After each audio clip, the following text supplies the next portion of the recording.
Okay, it says a learner adds an impure sample of sodium carbonate into a flask containing 50 cubic centimeters of hydrochloric acid, solution with a pH of 0. Yes, is there a question? My question was 3.2.2 for this one. Oh, The yes, other one, yes. I understand that. Yeah, just for the sake of the others as well. The hydrochloric acid is in excess. The balanced equation for the reaction that takes place is this one. Okay. Yeah, we can see that it's a titration question. Let me not say it's a titration question if that's not what they say. Okay, it could be anything, but the setup looks like titration, but that's fine. First question, calculate the number of moles of hydrochloric acid present in the flask. That should be like those kind of questions where they just want you to get the marks, I think. Or maybe it could be a little bit of work because it's 5 marks. Let's see quickly, Lubabalo, what would you do in this case if you want to find the number of moles of hydrochloric acid? They gave you the volume of the acid, so the volume of this hydrochloric acid is 50 cubic centimeters. We have to convert that to decimeters though, making it 0.05 decimeters cubed. And they also give you a pH. For this acid, they say the pH is 0. So what do you think? What should we do?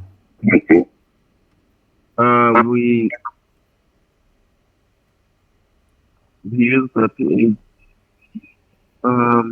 pH formula. Okay, we use the pH formula.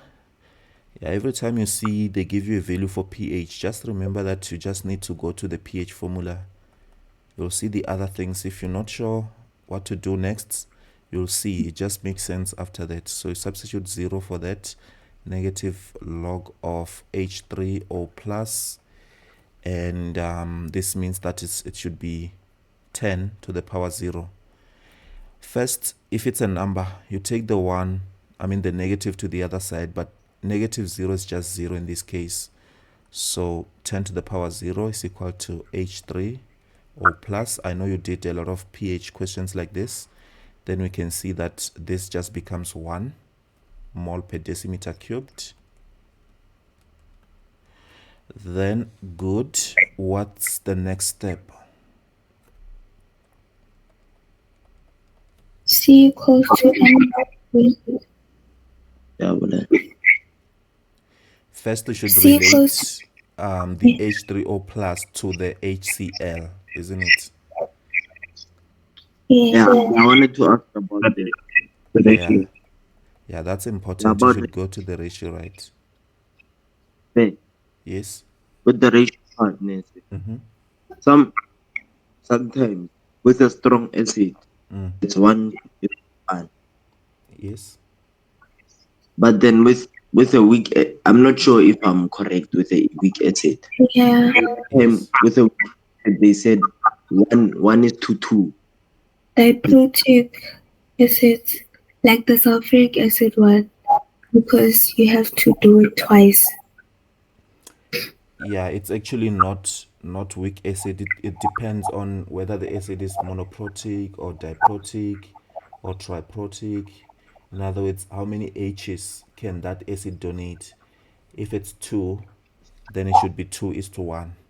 Even if it's a strong acid like sulfuric acid. Okay, it depends on the H2 on the age. It depends on the Yeah. H's, yes. Okay, let's just say that H2O is the acid. Let's just say Yes, H2O yes. is so with the H2O it's going to be 1:2. Exactly, yeah. Yes.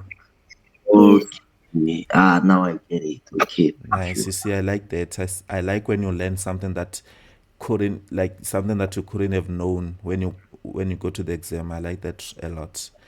But do be careful with this kind of acids. HCH3 COOH.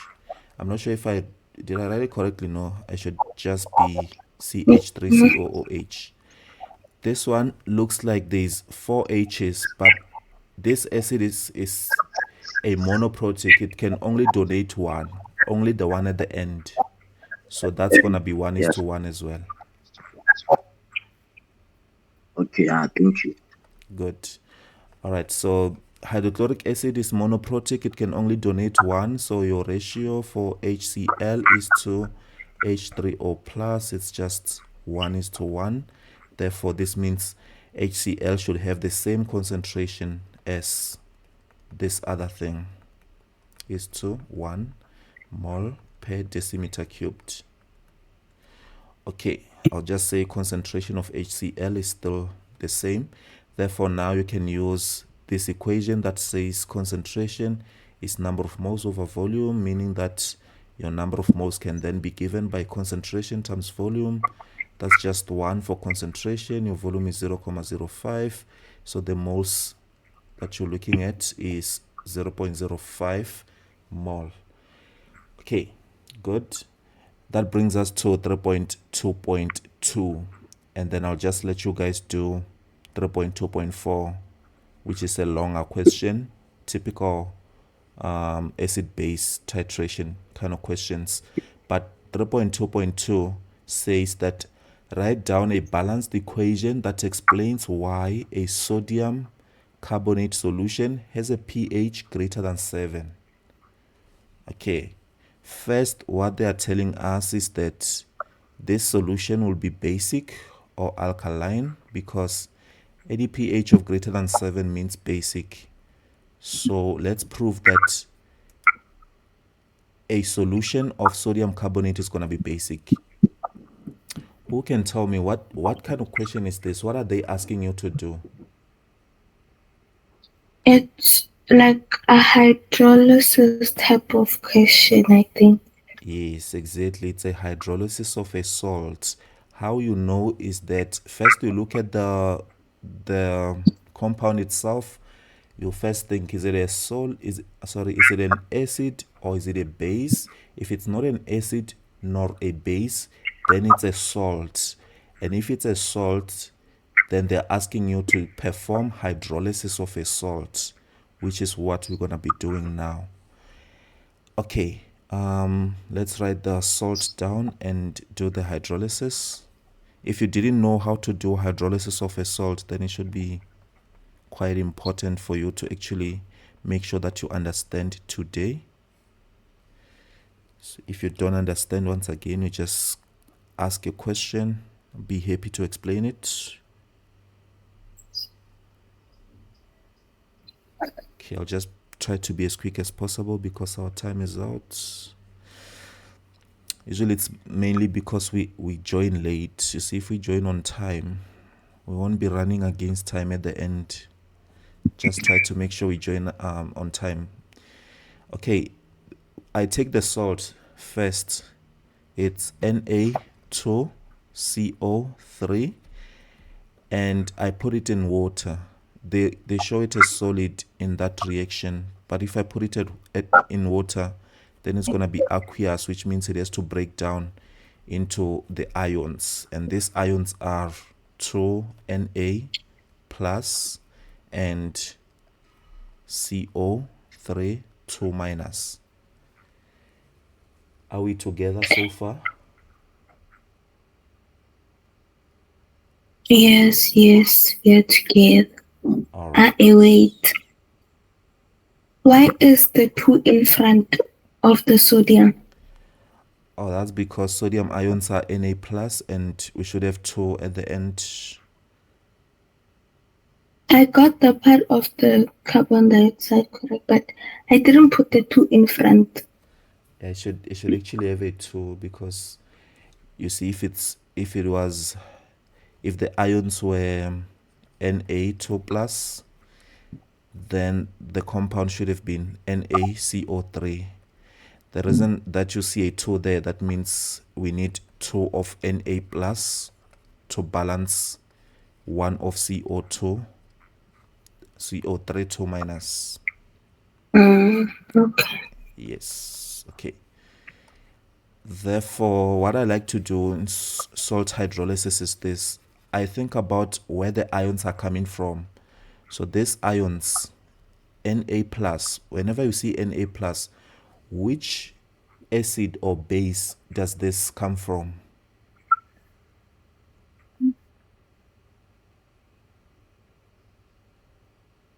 Which what? Okay, let me repeat that. The reason why I want you to actually try not to miss anything. If you miss anything, try ask me to repeat. I wrote the equation down. That's like the first step that I do. I react it with water, then it breaks into ions. Then I come back and say, in this salt, what are these ions coming from? Like the Na plus. When I see Na, which which acid or base do I think about? Sodium hydroxide. Sodium hydroxide. So you're going to say, okay, this one comes from NaOH. And is NaOH strong or weak? Strong. It's a strong base. So strong base. Then you go to the other one. You go to CO3 minus, CO3 2 minus. Where does CO3 2 minus come from in terms of an acid or a base?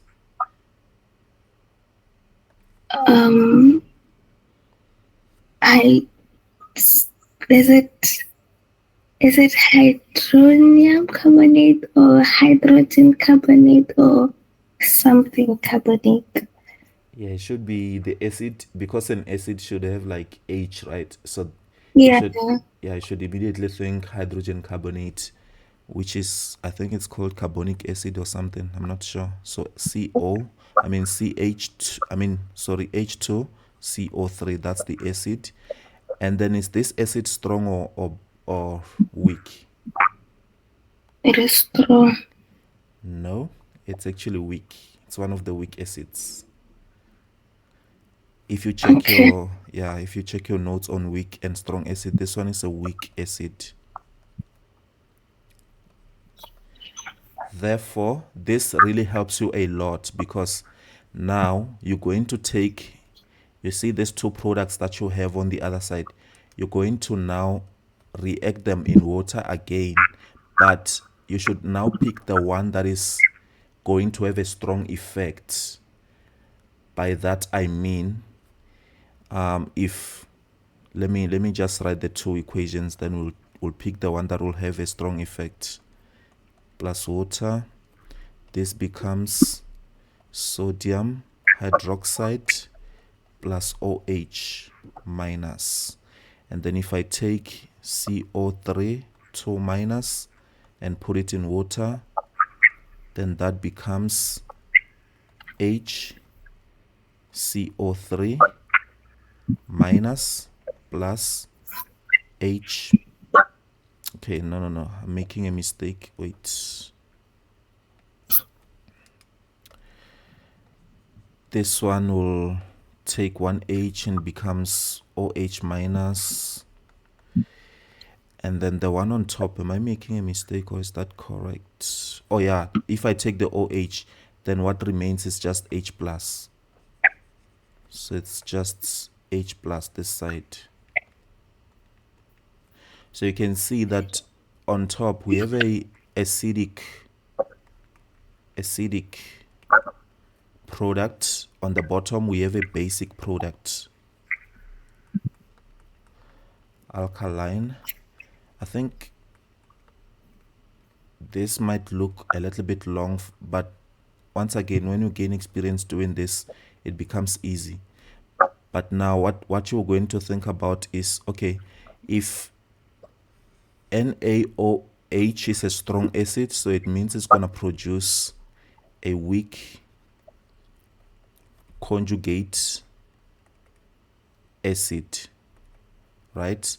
And if H2CO3 is a weak acid, it's going to produce a strong conjugate base. So when you're doing hydrolysis of a salt, this is the steps that you should go through. Sometimes you just do that in your head quickly. This is just for the sake of teaching. Then you're going to choose the product that is strong, and you're going to write that balanced equation for it. That's the one that's going to win. The acid is going to be there, but it's going to be weak, so that's not going to win. But the strong conjugate base coming from the weak acid is the one that is going to win in that salt. So to answer that question overall, you're going to say the reaction that I should write is this one, but the analysis is also important. But the reaction at the end of the day is this one: CO3 2 minus plus water.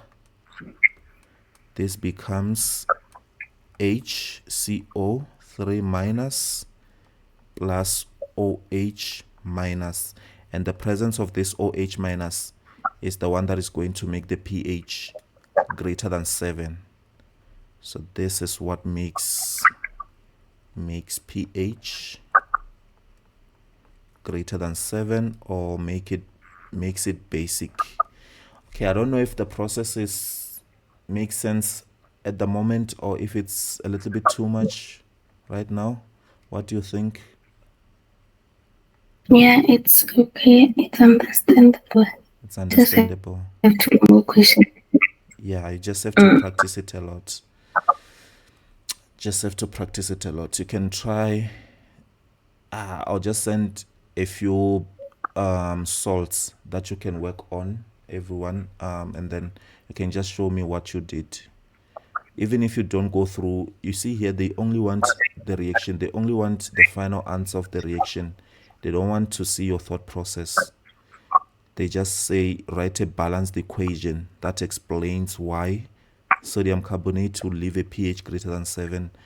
So all you do is this, and just make sure that it's balanced. How they're going to mark is they'll give you a mark for this part, and this part, as well as balancing, of course. Okay, yeah, that is all about that one. Anything else